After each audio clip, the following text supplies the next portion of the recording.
Hello, everyone. Welcome back to Webtoon Book Club.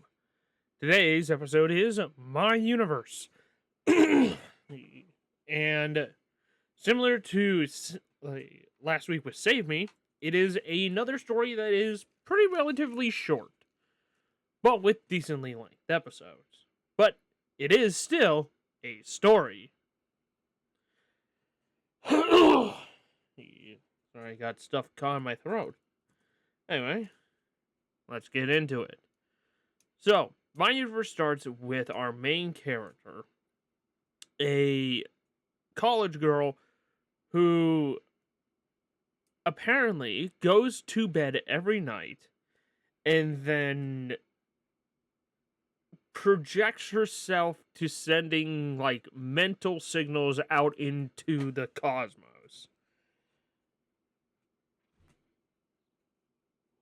Because she wants to come in contact with some extraterrestrial life. She believes that there is something out there, and there must be something out there. So, that's what she does. But she never comes across. And she's done this her entire life, but she's never come in contact with anything. Until one night where she finally does actually come in contact with something. Something responds back to her. But its response to her is simply repeating what she says. So for many nights after, she slowly interacts with this thing. But the thing is, she can't see it can't see her, but they can at least talk. So as time goes on, she basically teaches this thing to be able to communicate with her and tells her all sorts of stuff about Earth and herself and everything. While it isn't entirely able to return the favor, as trying to explain what it is and where it comes from is not as easy to explain. We'll figure out why later in the story. So, we only ever see, when she is at college, we only ever see her one class. So, when she's in these class, she's completely alone. She has no friends, she has nobody that she talks to, or interacts with, or anything. She simply goes to school, finishes her day, and goes back to her apartment. But there is this one boy that's in her class that she is a bit interested in. And due to some occurrences, she actually ends up talking to him a little bit. And one day she actually tells him what she does every night and how she's actually been in contact with this being. And he kind of brushes her off on it because, of course, she sounds kind of crazy. But anyway, she steps in. She goes back to her apartment and then realizes she left her bag back in the school. She runs back to school and goes to her class to pick up her bag, and there's this boy, and there's the boy she told her secret to, just standing there. And she asks if he's okay and what's he doing there so late. And then he turns around and then ends up saying the name that she gave the entity. Because she actually named the entity because it didn't have a name. And she thinks that he's just being mean to her, but then he ends up saying something that only the two of them know. which then convinces her that it is him. And somehow this entity has ended up possessing this one of her classmates. So she ends up pretty much taking him home with her. And over the next few days,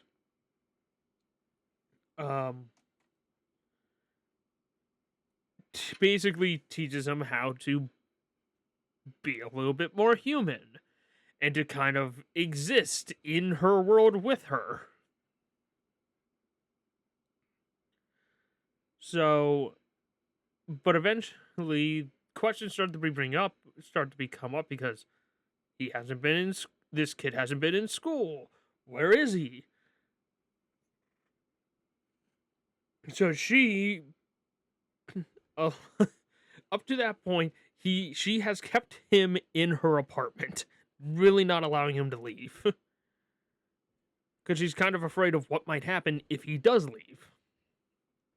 But due to the concern of this kid not being in school, she tells him that he needs to try to act like this other kid as much as possible, even though she's not entirely aware of how he normally acts. And of course, this thing isn't. But she takes him into the school, and they end up sitting next to each other in the class. So when his circle of friends ends up walking into the classroom and then seeing this, they're at first just like, oh, who's this? Like, they're not mean or anything. They're actually really friendly. They're just like, oh, somebody new. So they're like very, for the most part, almost all of them except for one girl is extremely welcoming to her and tries to make her feel welcome. But she's such a awkward social outcast pretty much throughout the whole story, through the interactions with her and this group of friends. You can tell she constantly feels like an outcast. That she feels like she doesn't belong with them and she doesn't fit. Even though they completely welcome her with open arms, no problems. There is this one girl, though, but because of, we know as the readers that this boy and our main character are interacting so much with each other because of the situation going on. But of course, everybody else doesn't know that. And this other girl starts to get a little jealous because she actually had a crush on that kid. On that guy. So she acts not mean, but more passive aggressive towards the main character, which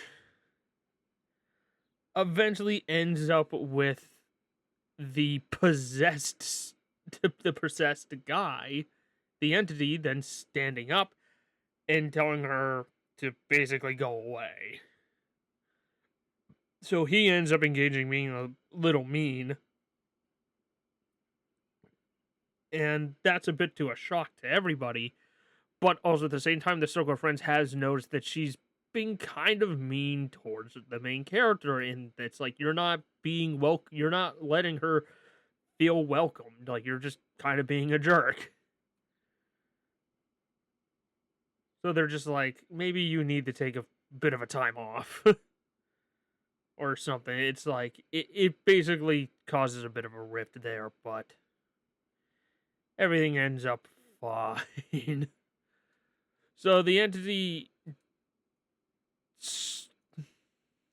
at some point the entity decides to try and goes to the apartment of the guy he's possessing.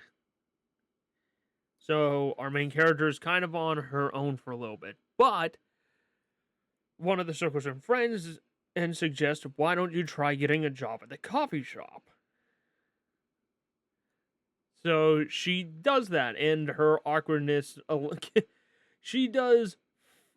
Luckily, the person that's interviewing her is the person that suggested that she should work at the coffee shop, or at least in the case, or it's rather that, or it's somebody that's just like, you're fine, don't worry. But it's like everybody is like really nice to our main character, despite the fact that she's constantly putting herself down. So, but it's like her working at this coffee shop and then interacting with everybody. She does open up a lot more, and she gets a lot more comfortable with others.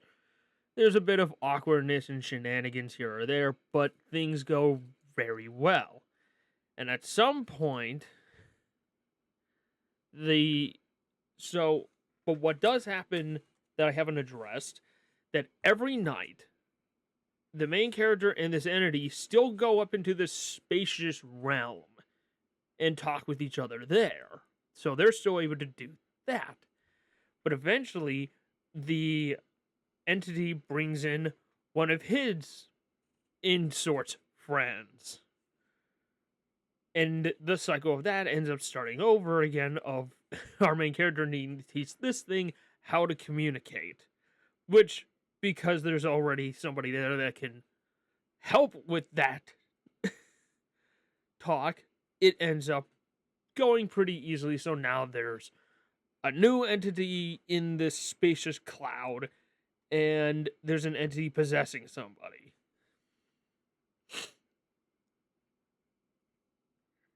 So Hana then, or why did I say Hana? I don't know.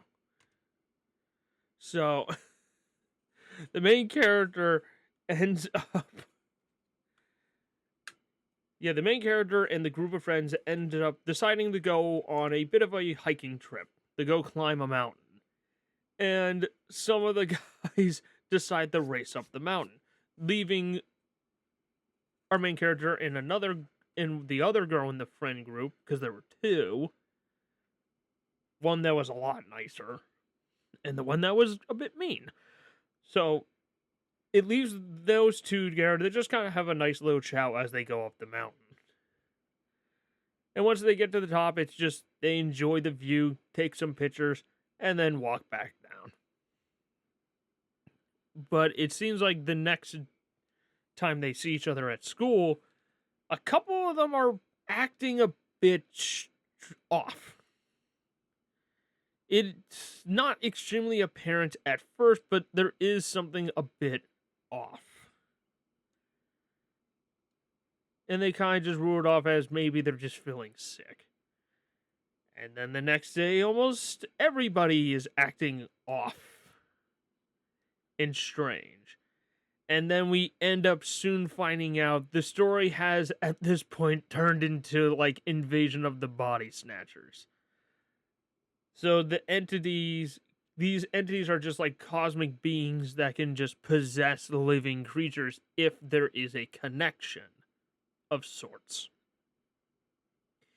And unlike Invasion of the Body Snatchers, where all you do is have to go to sleep, these things can just possess other human bodies simply by touching them. So there's no, like, alien pods, clones, or whatever. It is literally, you get touched, and now you're infected by this thing. But the only one, and their plan is to attach all intelligent life into one, like, hive mind system that's all unanimous and thinks and acts as one together. And the only one not following this is the original entity that we've got to know throughout the story, who ends up grabbing our main character and then running away with her to an isolated location in the middle of nowhere, but tells her that she has to make a decision, that he ended up creating this anecdotal thing that can reverse everything, because every entity that has possessed the entirety of humanity at this point is all connected to her, because it is basically a source system that came through her to connect to Earth, and then everybody is connected out from there. So everything stems from her.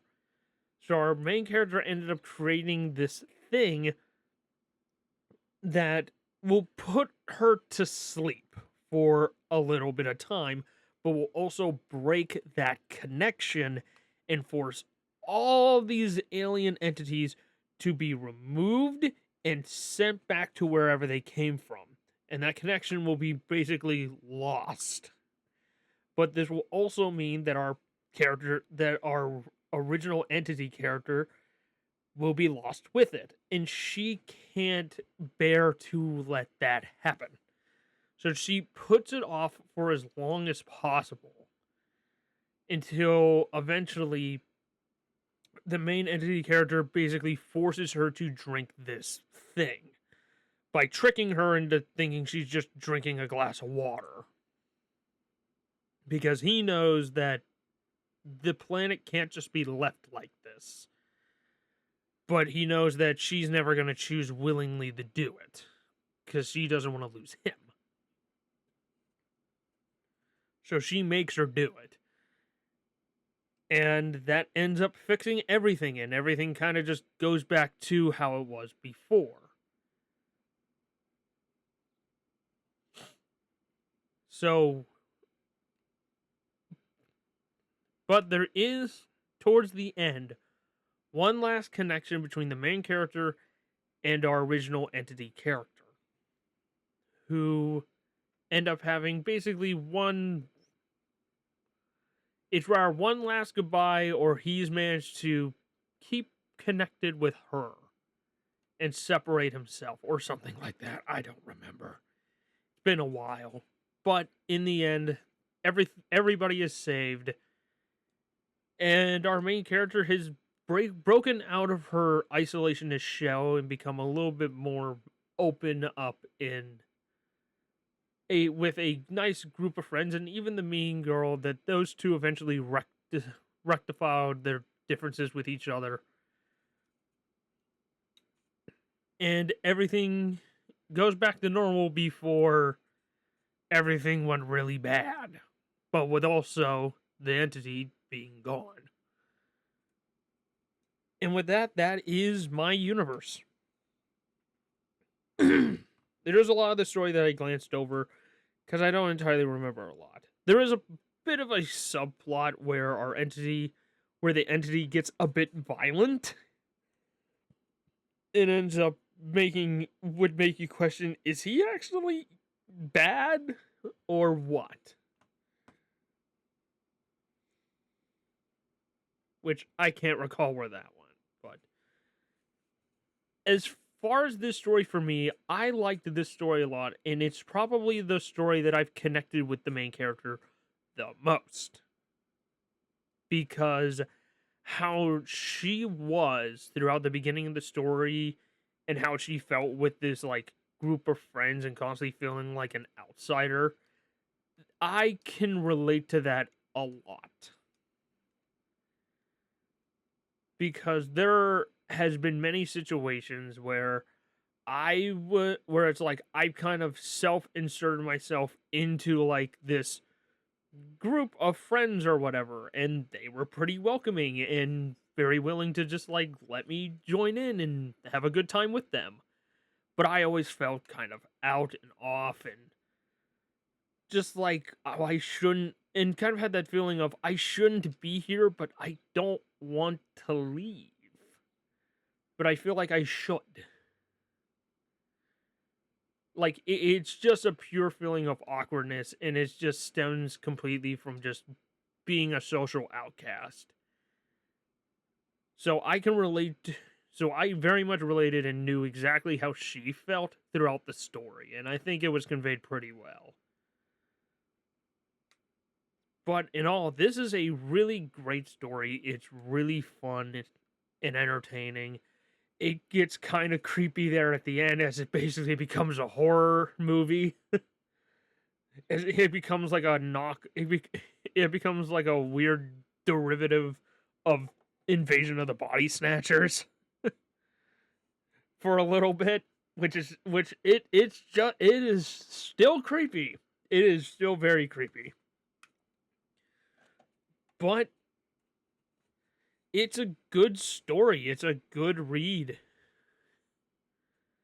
And I honestly couldn't think of a better way to probably conclude it than just turning it into a into a bit of a horror show.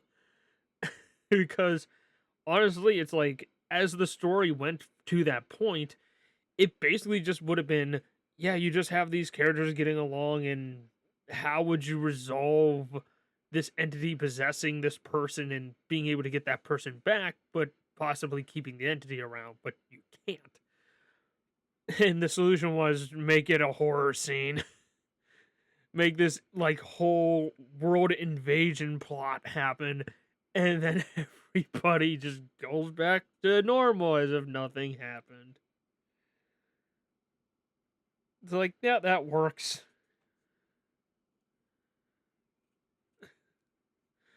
Some of the stuff at the end becomes a bit loose and just starts coming out of nowhere.